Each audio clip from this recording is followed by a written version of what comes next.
Hello, scholarly citizens. Welcome to Mythology, where I talk about the intersection between ancient myths and modern culture. I was working on a more myth-based topic, and then Lizzo dropped this gorgeous music video.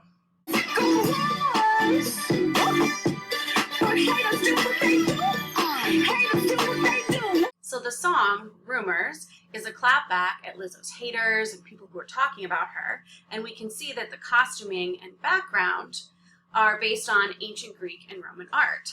So I was immediately excited and wanting to talk about this. I'm going to leave the musical commentary to other people, and in this video I'm going to focus on how the visuals in the Rumors music video not only reflect but almost reinvent classical imagery. So I'm going to start by just making a list of references that I caught to Greek and Roman art and where they came from. And then I'm going to get into the statement or messages that I think these visuals are helping to make. They don't know I do it for the culture. So this is the first shot in the music video, and we immediately can see that we're going to have references to Greek and Roman art because right in the center we've got an amphora, which is a type of decorated pottery, a jar from the ancient world that was very common, which we'll be talking more about later. And flanking it, we have two golden statues. And if we look at the positioning of these, the hair, the styling, we can see that they're very similar to ancient statues, a clear reference. We've got Dionysus on the left and Hercules on the right.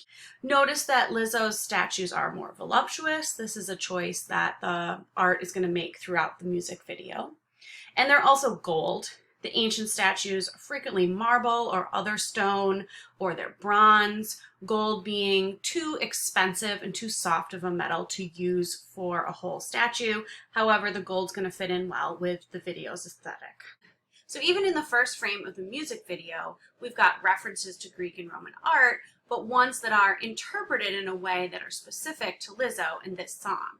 So the camera then zooms in on the amphora and we can see that Lizzo is the image on the jar. This shot is so gorgeous. And part of what I like about it so much is that it's referencing a particular type of pottery painting called red figure painting. Here's some examples. We can see that the main colors are the red of the baked clay and also the black in the background. And we've got that same color palette echoed here with the image of Lizzo. And we also notice that Lizzo is wearing a very elaborate headdress, tons of golden jewelry. I haven't seen anything quite this intense in the ancient sources, but we have plenty of evidence for many different types of golden headdresses from different places and different time periods in the ancient world. And we have lots of evidence for gold jewelry, just like us, the Greeks and the Romans were super into accessories. We can see that there was all different types of gold jewelry. Here's an image of a Roman woman, and we can see that she is wearing a long necklace, several chokers, earrings, some type of hair jewelry or crown. So nothing quite as extreme as what Lizzo is wearing, but definitely we have evidence for wealthy ancient Greeks and Romans piling on that expensive jewelry. In the very next scene, we get another reference. We see Lizzo walking past an ancient style fresco or wall painting. We see that the background is bright blue. This was a color that's used in both Roman and Greek frescoes. In fact, bright colors in general are used in frescoes, as we can see from these paintings from a house in Pompeii. We see an intentional choice being made in the skin color of the people in the fresco, which we will come back to. So it's clear what the pattern is here. We've got references to classical art mixed in with modern aesthetics, connecting to Lizzo's lyrics. And this is one of my favorite examples of this. There is profanity in this clip. True, yeah. I fuck him and you, yeah. If you believe I do. So we've got a reaction shot from one of the statues, which is just so fun. This face seems like it's a reference to a particular type of ancient mask used for tragedies. So in this ancient mosaic, we see on the left the tragic mask and on the right the comic mask. We can see that the tragic mask has the wide eyes, open mouth, shocked expression, which of course make it a perfect reaction face. Ooh, now we get to talk about amphorae again. Amphorae, as I mentioned before, is just a term for pottery jars, which were really common in the ancient world. And there are so many amphorae in this video. So as I mentioned, the video starts on an image of an amphora with Lizzo on it. And we see the amphora in the background in a number of scenes. In addition to the traditional colors of red, black, and white, we see blues and yellows being added, but it's still a pretty tight color palette, and the shapes of the jars themselves are pretty traditional. The images, however, are modern, and they add to Lizzo's lyrics, and they even move, which is fun. And of course, at the end, we get Cardi and Lizzo being memorialized in this image on an amphora. For all that this is clearly a modern interpretation of pottery decoration, they're not trying to be historically accurate, there are a number of things which are quite accurate, including the fact that in several cases, they show that there's a different image on both sides of a single vase. Having one image on the front of a jar and another on the back is very classical. So for instance, this is two sides, front and back, of the same jar. And this is actually a very famous jar for art history nerds because unusually the artist has used both black figure painting on the left and red figure painting on the right. And we can see a front and back image echoed in the music video. We see this group image on one jar, and then the jar spins, and on the back side we see the twerking woman. I love that they went out of their way to show two images, one on each side of the vase. There's clearly a lot of thought going on here, and there are just so many references. We've got this group of statues, three nude women, one of whom has her back turned. This is a clear reference to the way the Graces were depicted. Here they are in ancient art. Some minor goddesses, always depicted in this formation. We've got ionic columns, one of the three main types of ancient columns. They're dancing on them. Cardi's hat looks like one. We've got the meander pattern. These are generally geometric patterns that repeat and show up all over the place over ancient art, and they show up on Lizzo's second outfit. There's just so much going on here. This leads me to my final type of classical reference, which you may have noticed, and that is sexual imagery. The music video has an illustration of a woman twerking. It's got Cardi sitting on a penis throne. There's a vulva face. There's winged phalluses. It's everywhere. And there will be some people who don't like how sexual the lyrics and the images in the song are, and that's fine. However, I suspect there will be some people who don't like how sexual it is, but the reasons they will give for not liking it will be songs these days are so vulgar, or classical art didn't have those things in them. And I'm here to tell you that could not be more wrong. I have an entire card deck worth of erotic scenes from Greek pottery. So skip ahead a minute or so if you don't want to see illustrations of sex. These scenes have it all. We've got masturbation. We've got many positions of straight sex. We've got queer sex. We've got group sex. We've got a general obsession with all things phallic. So these images would mainly have come from wine bowls and cups used at drinking parties. So they are essentially images for men to look at while they get wasted. So these are not public displays or anything. They wouldn't have been appropriate in every situation, but clearly the fascination is there. And the Romans are maybe a little bit more subtle about it in their art, but you can definitely find similar scenes there too. So these images from the music video reflect a pretty mild version of a common trend in ancient art, sexual imagery. And my favorite inclusion in the music video is the winged phallus. This penis with wings is actually a common Roman symbol. The Greeks have a type of statue called a herm that's a little bit similar, but the winged version is Roman, and it was all over the place. Here it is on an oil lamp. Here it is on a relief sculpture. Here it is as a charm, and these penises have their own penises?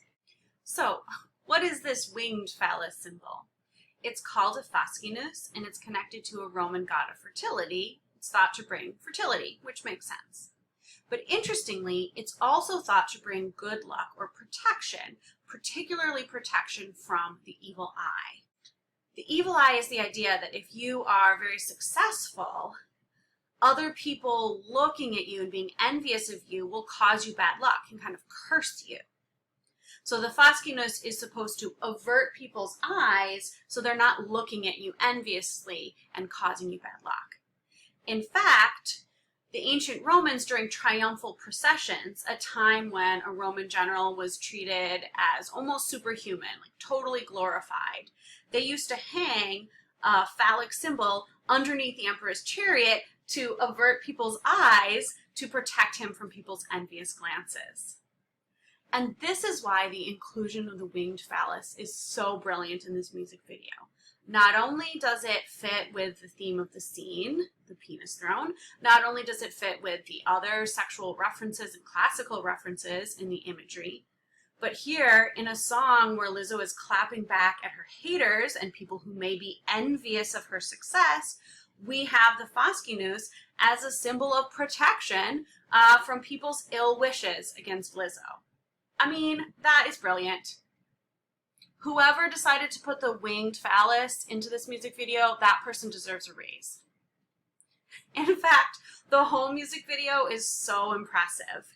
The classical references are thoughtful, but also playful. It's really a reimagining of classical art as opposed to just copying it.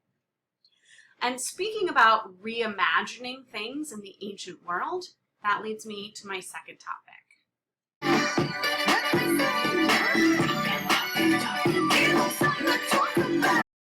As you may have noticed in the images so far, Lizzo's reimagining of Greek and Roman art includes lots of references to Black people and Black culture. You see the incorporation of Blackness in Lizzo's choice of backup dancers, in the fresco that we discussed earlier, and in the images on all of the jars. And Lizzo herself draws our attention to this in this next clip. Yeah, Black people make rock and roll, yeah. It seems clear from that line that Lizzo is wanting to reclaim a larger space in musical history for the contributions of Black artists. And I think that the inclusion of Black people in Greco-Roman art in this music video is serving a similar function. So to get into that, let's address some common misconceptions about race in the ancient Greek and Roman world. I am not an expert on this, I'm still learning, but I can address the basics. Most basic of all, we should not be too surprised to see Black people in Greek and Roman art because there definitely were Black and brown people in the ancient Mediterranean world. The Greeks and the Romans based their civilizations around the Mediterranean, and so we're talking not only about Southern Europe, but also parts of the Middle East, Egypt, and the rest of Northern Africa. So we're talking about people of many different skin colors, cultures, ethnicities. These people traded, they traveled, they mixed. There is especially evidence during the Roman Empire that there were many parts of the empire which were culturally and ethnically diverse. Secondly, it's important to acknowledge that slavery and status in the ancient Greco-Roman world was not based on skin color or race. Obviously, any type of slavery is bad, and we want to be careful when we talk about the Greeks and Romans not to over-glorify them and ignore the fact that they practiced slavery. However, their slavery was based on a person's social status. So were you born into slavery? Were you captured as a slave? Sometimes abandoned infants were raised as slaves. So this was not based on skin color. There would have been slaves of all types of skin color. And not only was slavery not based on skin color, but status wasn't necessarily either. We know that later in the Roman Empire, some of Rome's elite came from various cultural backgrounds and had various skin colors. This is a portrait of the Roman Emperor Septimius Severus. Septimius was from the Roman province of Africa, roughly modern-day Libya. Here's a modern interpretation of what he may have looked like based on his portraits. And next to Septimius, we see his wife, Julia Domna. And Julia was from the Roman province of Syria in the Middle East. So we have a multi-ethnic family, both parents from places outside of Italy, and this was the ruling family in Rome. So this shows us not only the diversity of skin color and ethnicity in the Roman world, but also that they were not tied to social status. Would there have been ancient people who were biased against others who did not look like them? I'm sure that that was true. However, your skin color was not inherently tied to your social status, either high or low. That brings me to the final misconception I want to address, the idea that the Greeks and the Romans were white. This is something I think people just assume. I know for myself, for a long time, I just didn't think about it.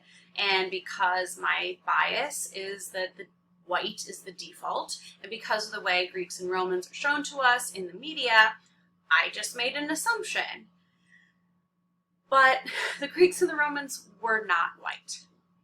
Partially we say this because the idea of whiteness, particularly white versus black, and the superiority of whiteness, is a concept that's mostly developed later in history after the Greeks and the Romans. But we also say that they're not white on a more practical level. The Greeks and the Romans were Mediterranean people. Obviously, there would have been variation within their populations, but mostly we're talking about light brown skin. And the Greeks and the Romans were not colorblind.